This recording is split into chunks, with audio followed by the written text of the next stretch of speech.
أرجو ألا أكون قد أثقلت عليك. لن أعصى الله في هذا الوطن.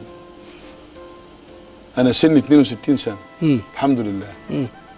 ويعني أريد أن أرضي ربي بخدمة أهلي ووطني.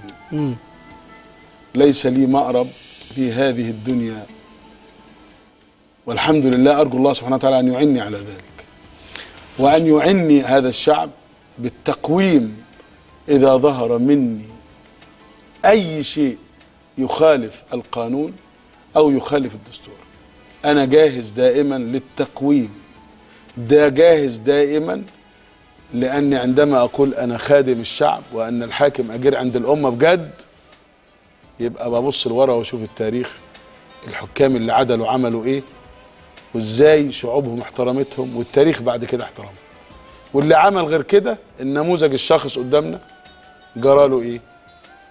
إن شاء الله مع بعض نروح لمصر الجديدة الأحسن إن شاء الله. إن شاء الله.